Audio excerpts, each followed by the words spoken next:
Welcome dear students and learners. आज के इस लेक्चर में हम बात करने वाले हैं कंजम्पशन के बारे में या उपभोग के बारे में। तो इस लेक्चर के अंदर हम कवर करेंगे कि कंजम्पशन क्या होता है, उसकी मीनिंग को समझेंगे, उसकी इंपॉर्टेंस को देखेंगे और उसके टाइप्स को देखेंगे। तो लेट्स स्टार्ट। सबसे पहले हम बात करते हैं कि मीनिंग क्या होता है। अगर हम कंजम्पशन की बात करें तो कंजम्पशन का एक्चुअल मीनिंग क्या होता है उसको समझते हैं। तो क्या यह एक जो कंजम्पशन की हम बात करते हैं तो इकोनॉमिक्स का यह एक डिपार्टमेंट है जिसमें हम समझने का प्रयास करते हैं कि व्हाट इज कंजम्पशन। तो कंजम्पशन जो है वो डील करता है वांट से, हमारी आवश्यकताओं से, और साथ ही साथ उसके सेटिस्फेक्शन से, है ना। तो उसी को हम कहते हैं कंजम्पशन, जो हमारी वांट्स और हमारी सेटिस्फेक्शन से रिलेट करता है। और उसको हम बाय डेफिनेशन समझना चाहें तो बाय डेफिनेशन क्या हो सकता है कि consumption we means that satisfaction of wants by use of commodity, है ना। कि सेटिस्फेक्शन को जब हम किसी कमोडिटी को यूज करके, किसी वस्तु को यूज करके या उस सर्विस को यूज करके हम अपने आप का सेटिस्फेक्शन या अपने आप की संतुष्टि प्राप्त करते हैं, तो उसे हम कहते हैं कंजम्पशन या उपभोग। उसको समझने का प्रयास करें तो हम एग्जांपल्स कुछ देखते हैं कि जब when the consumption we use a commodity, we really use its want satisfying quality और ए यूटिलिटी। तो क्या होता है जब हम किसी कमोडिटी को यूज करते हैं तो हम उस वास्तव में उस वस्तु को नहीं, उस वस्तु की उपयोगिता को, या वो हमारे लिए किस तरह उपयोगी हो सकती है, हमें किस तरह संतुष्ट कर सकती है, उसको उपयोग करते हैं। उदाहरण के लिए अगर हम समझे तो जैसे ग्लास ऑफ वाटर की हम बात करते हैं, एक गिलास पानी जब हम पीते हैं और जब हमें भूख लगती है या प्यास लगती है तो हम एक गिलास पानी जब पीते हैं और उस पानी को पीने से जो हमें सेटिस्फेक्शन मिलती है, क्योंकि जो एक गिलास पानी या एक बोतल पानी जो हमें संतुष्टि देता है, हमारी प्यास को बुझाता है, वही हमारे लिए उसका यूज है और वही हम क्या कहलाते हैं, उस पानी को पिया तो हमने उसे कंज्यूम किया, दैट इज कंजम्पशन। अगला है कि और एग्जांपल अगर हम देखें तो हम जब एक चेयर जो स्टूडेंट्स ऑफ क्लास में यूज करते हैं, चेयर बैठने के लिए, तो क्लासरूम में यूज की गई चेयर वो भी एक तरह से कंजम्पशन है उस चेयर का। साथ ही साथ अगर हम बात करें कि डॉक्टर्स की सर्विस, जो हम डॉक्टर्स को बुलाते हैं या हम जाते हैं अस्पताल में डॉक्टर्स को दिखाते हैं, उनकी सर्विस लेते हैं, तो भी हम कंज्यूम करते हैं उनकी सर्विसेज को, डॉक्टर्स की सर्विसेज को। तो ये कुछ एग्जाम्पल है। आगे हम बात करते हैं कि ये प्रक्रिया क्या होती है, कि अगर इसको हम समझने का प्रयास करें कि कंजम्पशन एक्चुअल में होता क्या है, तो हमने बात वही की कि वांट सेटिस्फाई जब करती है कोई कम्योडिटी या कोई सर्विस जिससे हमें सेटिस्फेक्शन प्राप्त होता है। तो ये एक पूरी एक कंप्लीट प्रक्रिया है जिसमें अगर हमें कुछ आवश्यकता पड़ी, हमारी वांट्स आई और उसके लिए हमने प्रयास किया। जैसे हमें प्यास लगी तो हम बॉटल लाए और हमने पानी पिया और इससे हमें क्या मिला, सेटिस्फेक्शन, और फिर उसके बाद हमारी कोई नई आवश्यकता उभर कर आएगी। तो यह एक पूरी एक साइक्लिक प्रक्रिया है, एक पूरी चरणबद्ध प्रक्रिया। अगर हम इसकी बात करें, इसको और समझने की बात करें तो कंजम्पशन को क्या कहा गया है, दूसरे शब्दों में उसे और परिभाषित किया गया है, it's a destruction of utility. मतलब किसी भी वस्तु की उपयोगिता को खत्म कर देना, उपयोगिता को समाप्त कर देना ही कहलाया है उसकी यूटिलिटी, है ना, डिस्ट्रक्शन ऑफ यूटिलिटी। तो इसको अगर हम समझने का प्रयास करें उदाहरण के रूप में कि किस तरह से बन सकता है, तो अन्य शब्दों में है कि जब कोई भी व्यक्ति किसी वस्तु को, उसकी उपयोगिता को डिस्ट्रॉय करता है, जैसे कि किसी चीज को खाकर, किसी चीज को पीकर। उदाहरण के रूप में जब हम एक आम की बात करते हैं, एक आम हमने लिया और उसको खा लिया किसी व्यक्ति के द्वारा, तो हमने क्या किया, उसकी जो उपयोगिता थी, उस फल की उपयोगिता थी हमारी भूख मिटा जो सके, या जो हमारी हमारी जो डिजायर है उसको कम कर सके, हमें सेटिस्फाई कर सके। तो इसी तरह इस मैंगो के उपयोग से हमने उसका उस अपने आप को सेटिस्फाई किया और उसका उपभोग किया। वैसे ही ग्लास ऑफ मिल्क की बात करें तो कई चीजें हो सकती है, परंतु जैसे यहाँ समझाया गया है, क्या बोला गया है कि डिस्ट्रक्शन ऑफ यूटिलिटी, मतलब उसको खात्मा कर देना, है ना, उसके स्वरूप को चेंज कर देना।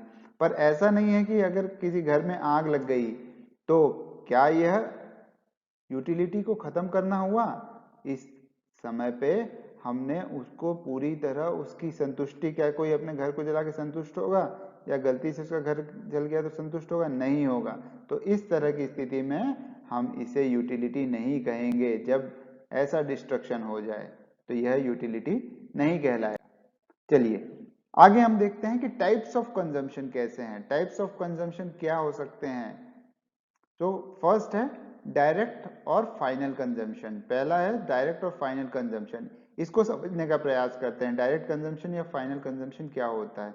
तो consumption is known as direct और final consumption when the goods satisfy human wants directly and immediately, है ना। जब तुरंत हम किसी चीज का उपयोग करते हैं या उपभोग करते हैं और उससे हमें तुरंत अगर संतुष्टि मिलती है तो वो कहलाता है हमारे लिए क्या, डायरेक्ट या फाइनल कंजम्पशन। जैसे हमने कोई शर्ट पहन ली, जिससे हमें बाहर जाना है, हमने शर्ट पहनी, हमें तुरंत उपयोग में आया। दूसरा, हमने भूख लगी, हमने मैंगो उठा के खा लिया, या हमने फर्नीचर घर में यूज किया, हमें जिसकी आवश्यकता थी। तो ऐसे कंजम्पशन क्या कहलाएंगे, फाइनल या डायरेक्ट कंजम्पशन, जो सिंगल पर्पस में हमारी चीजों को, हमारी आवश्यकताओं को पूरा कर सके, सेटिस्फाई कर सके। अगला जब हम देखते हैं, दूसरा प्रकार है इनडायरेक्ट और प्रोडक्टिव कंजम्पशन। इनडायरेक्ट और प्रोडक्टिव कंजम्पशन, तो यह क्या है, इसमें क्या है, कंजम्पशन जो है इनडायरेक्ट या प्रोडक्टिव कंजम्पशन की जब हम बात करते हैं, तो कोई भी गुड्स जो हमें फाइनल कंजम्पशन ना प्रोवाइड करें बट उसके बदले में हमें उसको बनाने में सहायता दे, है ना, वही कहलाती है हमारा इनडायरेक्ट और प्रोडक्टिव कंजम्पशन। जैसे उदाहरण के रूप में इसके पूर्व में हमने जो देखा था कि हमें डायरेक्ट कंजम्पशन में हमें शर्ट की आवश्यकता पड़ी, हमने लिया और उसे पहन लिया, और इस तरह हमारा पर्पस पूरा हुआ, हमारी सेटिस्फेक्शन डिराइव हुई और हमने कंज्यूम किया।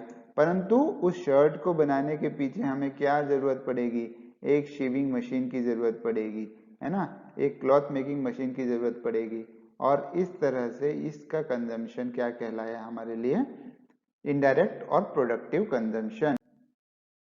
नेक्स्ट हम आगे बढ़ते हैं कि इंपॉर्टेंस क्या है, इसका महत्व क्या है कंजम्पशन का। तो वन बाय वन बहुत से महत्व है। तो ओवरऑल मॉडर्न इकोनॉमिक्स में हम देखें तो मॉडर्न इकोनॉमिस्ट ये कहते हैं कि इसकी बहुत सी फील्ड में इंपॉर्टेंस है कंजम्पशन का। तो पहला जो इंपॉर्टेंस है वो है इकोनॉमिक एक्टिविटी में, आर्थिक एक्टिविटी में, आर्थिक गतिविधियों में।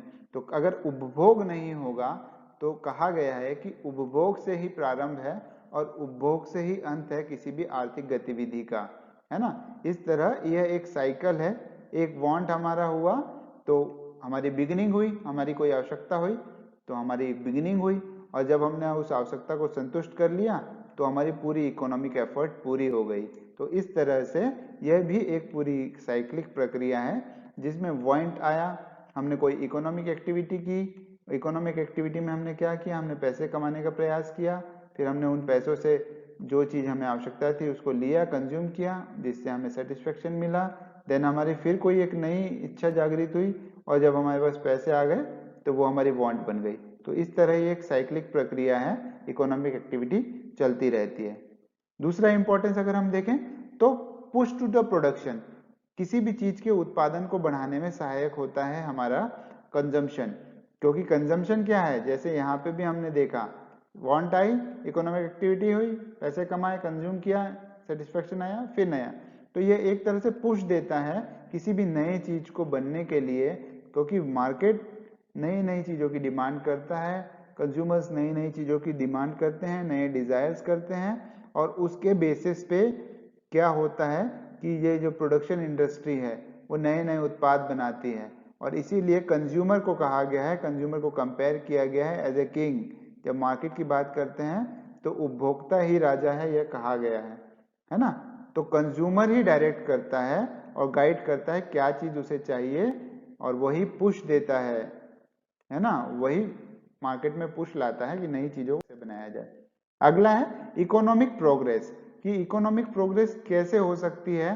तो यही भी वांट्स जो हमारी होती है वही सभी इकोनॉमिक एक्टिविटीज के लिए उत्तरदायी होती है, और उसी के साथ साथ अगर पुश मिलेगा, डिमांड आएगी, तो हमारी इकोनॉमिक ग्रोथ भी बनेगी, हमारे देश की आर्थिक गतिविधियां या आर्थिक वृद्धि भी होगी।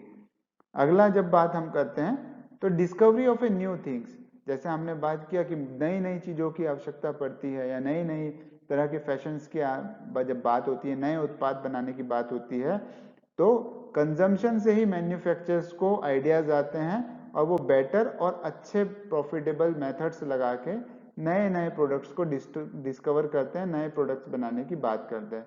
तो उसके लिए एक पूरा का पूरा प्रोडक्ट डिस्कवरी साइकिल होता है और वो कंज्यूमर्स के बेस पे नई चीजों को क्रिएट करता है या कंजम्पशन के बेस पे नई चीजों को क्रिएट करता है कंज्यूमर्स की हैबिट के हिसाब से।